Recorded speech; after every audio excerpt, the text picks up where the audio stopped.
दोस्तों, नासा मंगल की रहस्यमयी दुनिया पर पिछले कई सालों से जीवन के सबूत ढूंढ रही है।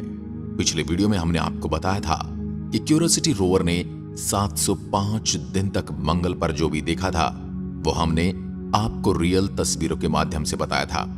रोवर ने मार्स के ऊपर चमकती हुई रोशनी देखी और मंगल से पृथ्वी को भी देखा और आगे क्यूरियोसिटी रोवर ने अपने रास्ते को तय किया। इसके बाद यह रोवर हिडन वैली तक पहुंचता है और जो किसी कीचड़ के दलदल से कम नहीं थी, और उसके बाद वह मार्स के सनसेट को भी देखता है। पिछले 10 सालों से यह रोवर वहीं पर है। आज हम देखेंगे कैसे यह हिडन वैली पहाड़ी इलाके पर रोवर पार करता है।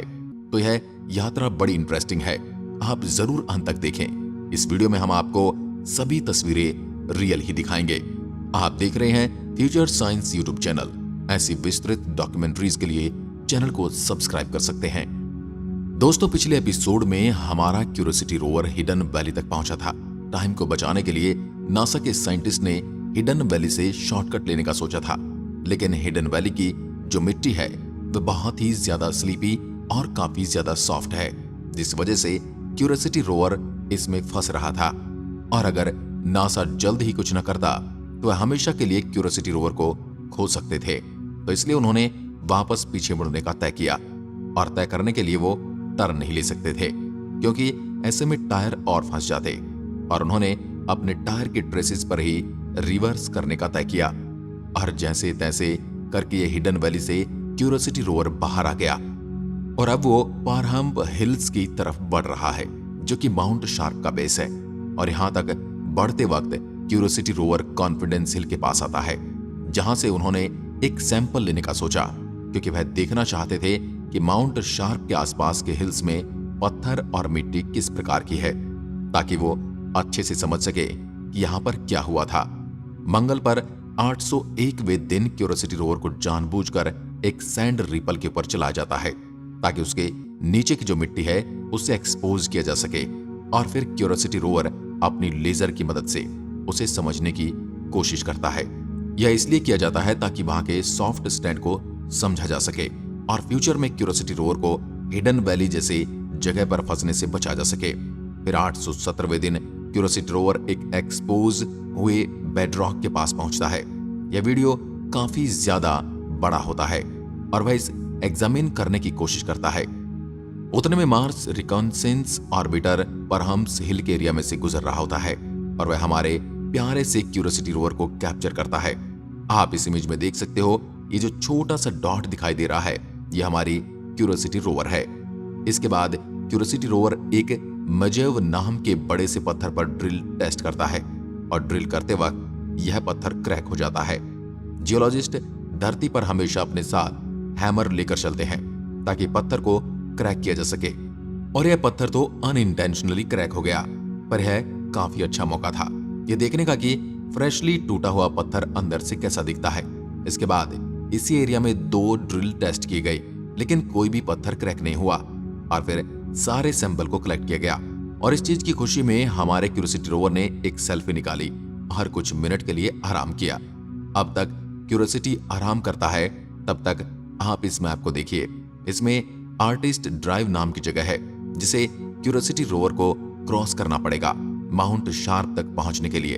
और इस जगह को क्रॉस करने के बाद और भी ज्यादा बड़ी पत्थर की लेयर्स आती हैं, जो कि हमें माउंट शार्क के बारे में बहुत सारी बातें बताएंगी। और आर्टिस्ट ड्राइव की तरफ बढ़ते वक्त क्यूरियोसिटी रोवर का ध्यान गार्डन सिटी की तरफ बढ़ता है। यह नाम नासा की टीम ने दिया था, जिन्होंने देखा कि इस पूरे पहाड़ पर मिनरल्स की लाइन्स है, तो उन्होंने क्यूरियोसिटी को आदेश दिया कि इस चीज को और भी ज्यादा बेहतर तरीके से समझे, जिस वजह से उसे गार्डन सिटी के पास भेजा गया। इसमें से जो मिनरल्स की लाइन है उसे मिनरल वाइन्स कहा जाता है। मिनरल्स वेन्स तब बनती हैं जब फ्रैक्चर हुए पत्थर के बीच से फ्लूइड गुजरता है, और यह फ्लूइड मिनरल्स को यहां पर डिपॉजिट कर देता है, जिस वजह से बीच बीच में सफेद कलर की लाइन बन जाती है, जो कि मिनरल होता है। और इस केस में यह लाइन इतनी उभर कर इसलिए दिख रही है क्योंकि इसके आसपास का पत्थर इरोड का हो गया है, यानी कि हवा के बहाव की वजह से धीरे धीरे ये पत्थर खत्म हो गया है। पर ये जो मिनरल वेन है ये पत्थर से ज्यादा मजबूत होगा, या फिर किसी वजह से हवा का इस पर उतना प्रभाव नहीं पड़ा होगा, जिस वजह से ये पत्थर के जितना इरोड नहीं हुआ। और इस पत्थर का जो कंस्ट्रक्शन है, यानी कि जो मिनरल्स की वेन्स है, बहुत ही ज्यादा लाइट है। लेकिन वहीं पत्थर को देखा जाए तो यह काफी ज्यादा डार्क है। यह इस चीज को बताता है कि यहाँ पर फ्लूइड का प्रेशर बहुत ही ज्यादा हाई रहा होगा, यानी कि यहाँ पर फ्लूइड बहुत ही ज्यादा प्रेशर से बह रहा होगा। और ये जो मिनरल वेन की फोटो आपको दिख रही है, ये 2 फीट का एरिया कवर करती है और आप इसमें सारे वेरिएंट्स देख सकते हैं। खैर, इतने में मार्स रिकॉन्सेंस ऑर्बिटर एक बार फिर से हमारे क्यूरियोसिटी रोवर को आसमान से देखता है और उसकी फोटो नासा को भेजता है। इस फोटो में क्यूरियोसिटी रोवर आर्टिस्ट ड्राइव के अंदर है। अब तक हमारा क्यूरियोसिटी रोवर काफी ज्यादा लंबे सफर को तय कर चुका है। नासा द्वारा बताए गए आप इस मैप को देख सकते हो, जो कि बताता है कि क्यूरियोसिटी रोवर ने कितना फासला तय किया है और अभी और कितना फासला उसको तय करना है। अब आर्टिस्ट ड्राइव में रुककर क्यूरियोसिटी रोवर एक पैनोरमा फोटो खींचता है और उसी के साथ एक मैजिक फोटो भी खींची है, जिसमें आप क्यूरियोसिटी रोवर के आगे आने वाले रास्ते को देख सकते हैं, जो कि ग्रेवल और सैंड रिपल से बना है। यह बिल्कुल एक टिपिकल रास्ता है जो अब तक क्यूरियोसिटी ने ट्रैवल किया है और आगे भी ट्रैवल करने वाला है। क्यूरियोसिटी ऐसे रास्ते पर ट्रैवल करने के लिए ही सबसे बेहतर है। और इस फोटो में आप क्यूरियोसिटी रोवर के आसपास मौजूद लैंड फॉर्मेशन को भी देख सकते हो। खैर, इसके बाद 956वें दिन क्यूरियोसिटी रोवर मार्स के सनसेट का फोटो और वीडियो निकालता है। अगर मंगल ग्रह पर सूर्यास्त होगा तो ऐसा दिखता है। यह ब्लू कलर का दिखता है क्योंकि यहाँ पर कोई एटमॉस्फेयर नहीं है। उसके बाद क्यूरियोसिटी रोवर एक ऐसी जगह पर आता है जिसे लोगन पास कहा जाता है, लेकिन जब उसके क्लोजअप फोटो को निकाला गया तो पता चला कि उसका टेरेन क्यूरियोसिटी रोवर के चलने के लिए बिल्कुल भी सही नहीं है। इसलिए इसके रास्ते को बदलना पड़ा और पहले की तरह गलती न करके इसे सेफ तरीके से मारियास पास ले जाने का फैसला किया गया।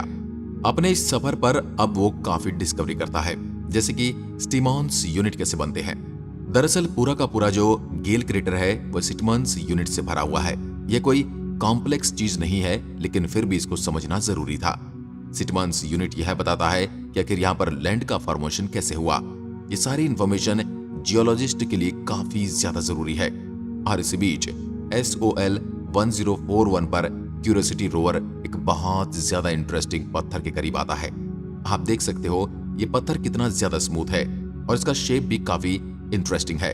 और ये पत्थर ऐसा विंड की वजह से हुआ है और कुछ टेस्ट करने के बाद यह पता चला कि इस पत्थर में काफी ज्यादा मात्रा में सिलिका मौजूद है।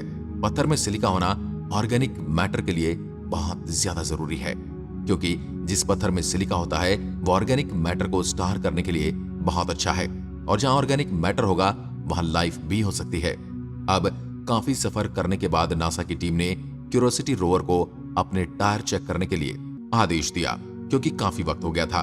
और टायर को चेक करते वक्त उन्होंने देखा कि टायर के अंदर एक पत्थर मौजूद है जो कि क्यूरियोसिटी रोवर के साथ काफी वक्त से ट्रेवल कर रहा है।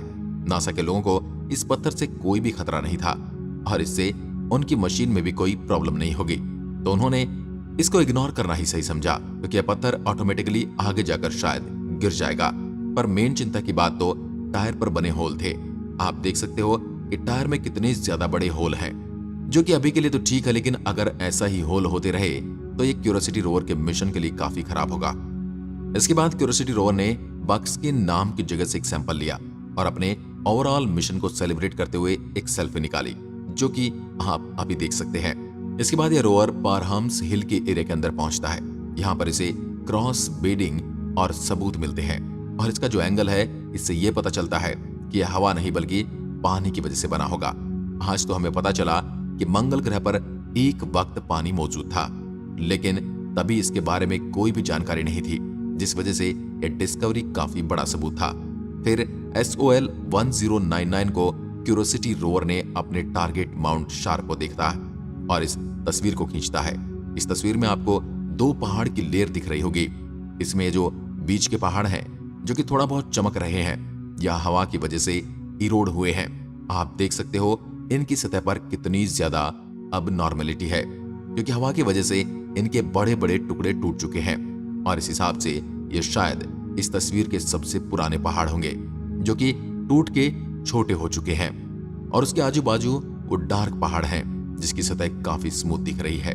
वह पानी की वजह से बने होंगे, यानी पानी के बहाव की वजह से। इसके बाद जो मार्स का ऑर्बिटर है वह आसमान से देख रहा था कि माउंट शार्प तक जाने का सबसे आसान रास्ता क्या होगा, और तब उसने बहुत ही बड़े सैंड ड्यूम्स को देखा। तो नासा के वैज्ञानिकों ने सोचा क्यों ना रोवर को इसकी जांच पड़ताल करने के लिए भेजा जाए।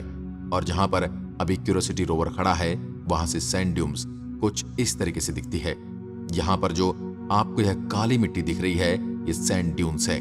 वैसे तो यह सैंड ड्यून्स बहुत ही ज्यादा बड़ा है जैसा कि आपको इस मैप में दिख रहा होगा, लेकिन क्यूरियोसिटी रोवर इसका काफी छोटा सा हिस्सा ही एक्सप्लोर करता है क्योंकि आखिरकार उसे माउंट शार्प तक पहुंचना है। रेत के टीले तक पहुंचने से पहले उसने माउंट शार्प की और एक छोटी फोटो और उसके बाद बिग स्काई नाम की एक लोकेशन पर ड्रिलिंग की, जहां से उसने सैंपल को कलेक्ट किया और उसे एग्जामिन किया। और इस सक्सेसफुल ड्रिल के बाद सेलिब्रेशन के लिए क्यूरियोसिटी रोवर ने अपनी एक और सेल्फी खींची। आज की वीडियो में हम यहीं पर रुकते हैं क्योंकि मंगल ग्रह पर ठंड बहुत ज्यादा है। नेक्स्ट वीडियो में हम आगे की यात्रा करेंगे। धन्यवाद।